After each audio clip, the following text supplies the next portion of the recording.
મિત્રો, આજે આ વિડીયોમાં હું આપને જૂનાગઢના 20 એવા સ્થળ વિશે જણાવીશ જે ખૂબ પ્રસિદ્ધ છે અને ઐતિહાસિક પણ છે।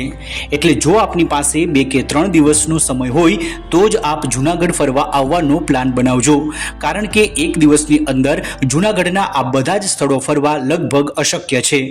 જો કે જૂનાગઢની આસપાસ પણ ઘણા એવા ફરવાલાયક અને જોવાલાયક સ્થળો આવેલા છે, પરંતુ આ વિડીયોમાં આપણે માત્ર ને માત્ર જૂનાગઢના જ જોવા જેવા સ્થળો વિશે જાણીશું। તો ફટાફટ વિડીયોને વધારીએ આગળ તે પહેલાં જો આપે મારી યુટ્યુબ ચેનલને સબસ્ક્રાઇબ ન કરી હોય તો પ્લીઝ ફટાફટ સબસ્ક્રાઇબ કરી લેજો અને બેલ આઇકન દબાવી દેજો, જેથી આપને અમારા દરેક નવા વિડીયોના નોટિફિકેશન સૌથી પહેલાં મળી જાય। તો પહેલું સ્થળ આપણે લઈ લઈએ દામોદર કુંડ। મિત્રો, જ્યારે પણ આપ જૂનાગઢ જાઓ તો આપના પ્રવાસની શરૂઆત દામોદર કુંડમાં સ્નાન કરીને કરજો। આ ખૂબ પવિત્ર સ્થળ છે। અહીં સ્નાન કરવાનો પણ એક વિશેષ મહિમા છે। કુંડના બંને કિનારા પર પગથિયાઓ છે। દામોદર કુંડની બાજુમાં જ રેવતી કુંડ આવેલો છે। ગિરનારના જંગલમાંથી પસાર થતી સોનરખ નદીનું જળ પણ આ કુંડમાં મળે છે।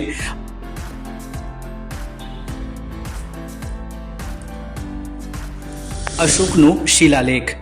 દામોદર કુંડમાં સ્નાન કરીને આપ માઉન્ટ ગિરનાર હિલ્સ રોડ ઉપર આગળ વધશો તો આપને સમ્રાટ અશોકનો શિલાલેખ નામનું સ્મારક પણ જોવા મળશે।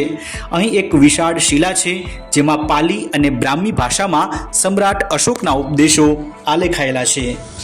ભવનાથ મહાદેવ, ભવનાથ તળેટી। અશોકનો શિલાલેખ જોયા બાદ આપ આગળ વધશો એટલે આપ પહોંચી જશો ભવનાથ મહાદેવના સાનિધ્યમાં, એટલે કે ભવનાથ તળેટીમાં। અહીં પ્રસિદ્ધ અને પ્રાચીન ભવનાથ મહાદેવનું મંદિર આવેલું છે। શિવરાત્રિ પર્વે દિગંબર સાધુઓ જ્યાં શાહી સ્નાન કરે છે તે મૃગીકુંડ પણ અહીં જ આવેલું છે। ગિરનાર પર્વત પર ચડતા પહેલા લોકો ભવનાથ મહાદેવને અચૂક શીશ ઝુકાવવાનું ભૂલતા નથી।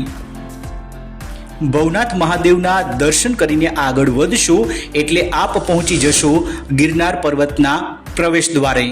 મિત્રો, ગિરનાર પર્વત પર ઘણા દેવી દેવતાઓના વાસ છે। ખાસ તો ભગવાન ગુરુ દત્તાત્રેય, માં અંબે અને કેટલાક જૈન મંદિરોના કારણે અહીં દર વર્ષે લાખોની સંખ્યામાં શ્રદ્ધાળુઓ આવે છે। એમાં પણ શિવરાત્રિ અને લીલી પરિક્રમા વખતે ગિરનાર ચડનારાઓની સંખ્યા અનેક ગણી વધી જાય છે। રોપવે, ઉડન ખટોલા। મિત્રો, ગિરનાર પર્વત ઉપર સહેલાઈથી પહોંચવા માટે અહીં કાર્યરત રોપવેની સેવા સૌ કોઈને આકર્ષી રહી છે। રોપવે ઉપરથી ગિરનારનો નજારો જોવો એ પણ એક અલગ પ્રકારનો લ્હાવો છે। આ રોપવે એશિયાનો સૌથી લાંબો ઉડન ખટોલા છે। 24 ઓક્ટોબર 2020ના રોજ આપણા પ્રધાનમંત્રી નરેન્દ્ર મોદીએ આ રોપવેનું ઉદ્ઘાટન કર્યું હતું, એટલે કે ગિરનાર રોપવેની સેવાને 3 વર્ષ પૂરા થઈ ચૂક્યા છે।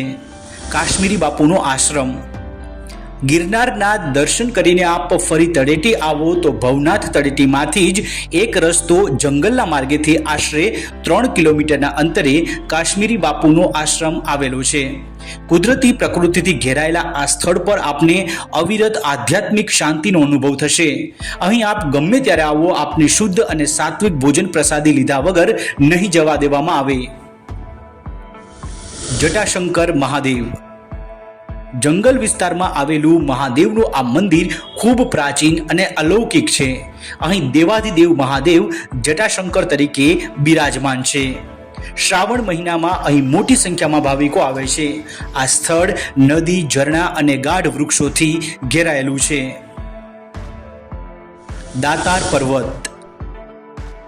દાતાર પર્વતના 3000 જેટલા પગથિયા છે, જે ચડીને આપ જમ્યલ શાહપીર દાતારની પવિત્ર દરગાહ પર પહોંચી શકો છો। આ સ્થળ હિન્દુ મુસ્લિમ એકતાનું પ્રતીક છે। Willingdon dam. લીલાછમ પહાડોની વચ્ચે આવેલો વિલિંગડન ડેમ જૂનાગઢ શહેરની જીવાદોરી ગણાય છે। કુદરતી સૌંદર્યથી ભરપૂર આ એક ફેમસ પિકનિક સ્પોટ પણ છે। વીકેન્ડમાં અહીં મોટી સંખ્યામાં લોકો ફરવા માટે આવે છે। ઉપરકોટનો કિલ્લો। આ એક ઐતિહાસિક ધરોહર છે। આ કિલ્લો આશરે 4000 વર્ષથી અડીખમ છે। હાલમાં જ ગુજરાત સરકારે 74 કરોડ રૂપિયાના ખર્ચે આ કિલ્લાનું નવીનીકરણ કરાવ્યું છે અને અહીં ઘણી સુવિધાઓ વિકસાવી છે। અડીકડી વાવ। કહેવત છે કે અડીકડી વાવ અને નવઘણ કૂવો, જેણે ન જોયો તે જીવતો મૂવો। અડીકડી વાવ અને નવઘણ કૂવો ઉપરકોટના પરિસરમાં આવેલા છે.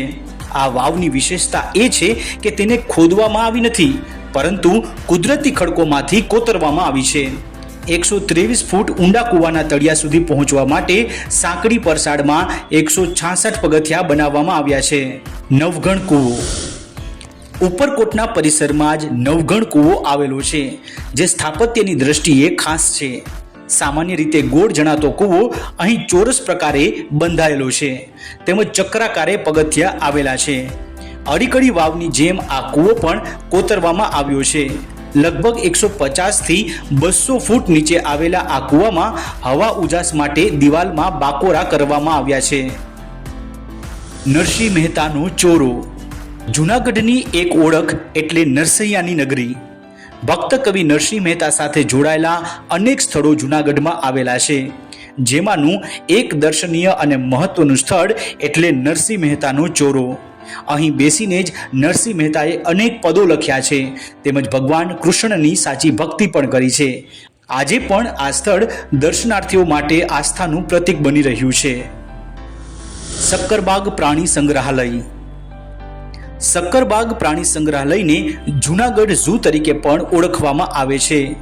1863માં આકાર પામેલું આ ઝૂ 200 હેક્ટરમાં ફેલાયેલું છે. આ દેશનું સૌથી જૂનું ઝૂ પણ છે, જે એશિયાઈ સિંહ સહિત અસંખ્ય દુર્લભ પક્ષી અને પ્રાણીઓનું ઘર પણ છે.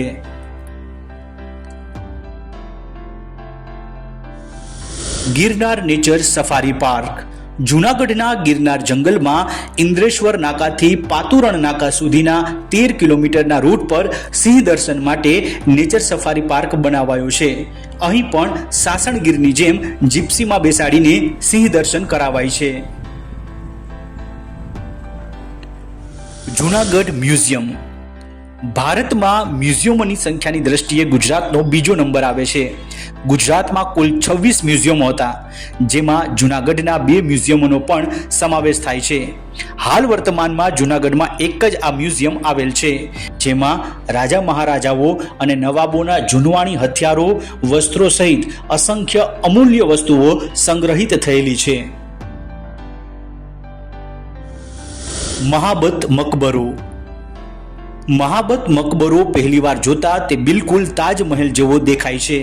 તેમાં બનેલા ઘણા ગુંબજ અને 4 મિનારા પર બનેલી ગોળાકાર સીડીઓ તેને વધુ સુંદર બનાવે છે. આ મકબરો જૂનાગઢ શહેરમાં ચિત્તાખાના ચોક નજીકના વિસ્તારમાં આવેલું છે. મહાબત ખાનના મકબરાનું બાંધકામ 1878માં મહાબત ખાનજી દ્વારા શરૂ કરવામાં આવ્યું હતું અને તેના અનુગામી બહાદુર ખાનજી દ્વારા 1892માં પૂર્ણ કરવામાં આવ્યું. શ્રી સ્વામિનારાયણ મંદિર. આ મંદિરની સ્થાપના સ્વયં સહજાનંદ સ્વામીના વરદ હસ્તે થયેલી છે. સહજાનંદ સ્વામીએ વર્ષ 1884ની આસપાસ જૂનાગઢ ખાતે આ મંદિરમાં રાધારમણ દેવની પ્રતિષ્ઠા કરી હતી. મોતીબાગ. જૂનાગઢ શહેરની મધ્યમાં આવેલું મોતીબાગ એક સુંદર મજાનું વિશાળ ઉદ્યાન છે. અહીં સવાર સાંજ મોટી સંખ્યામાં લોકો વોકિંગ કરવા માટે તેમજ ફરવા માટે આવે છે. ચિત્તાખાના ચોક. ચિત્તાખાના લોકોથી ધમધમતી એક એવી બજાર છે જે સ્વાદના શોખીનોને અહીં ખેંચી લાવે છે. અહીં અસંખ્ય ખાણીપીણીની નાની મોટી દુકાનો અને રેસ્ટોરન્ટ આવેલી છે. એમાં પણ નોન વેજીટેરિયન લોકો માટે તો આ જગ્યા ખૂબ કામની છે. મિત્રો, આશા છે કે આપને મારો આ વિડીયો ખૂબ પસંદ આવ્યો હશે, અને જો વિડીયો પસંદ આવ્યો હોય તો વિડીયોને લાઇક કરજો, શેર કરજો, અને જો હજી સુધી આપે મારી યુટ્યુબ ચેનલને સબસ્ક્રાઇબ ન કરી હોય તો પ્લીઝ સબસ્ક્રાઇબ કરી લેજો. તો અત્યારે આ વિડીયોમાં બસ આટલું જ. ફરીથી મળીશું નવા વિડીયો, નવી માહિતી સાથે. ત્યાં સુધી મને રજા આપશો. જય હિન્દ, જય ગરવી ગુજરાત, જય ભારત.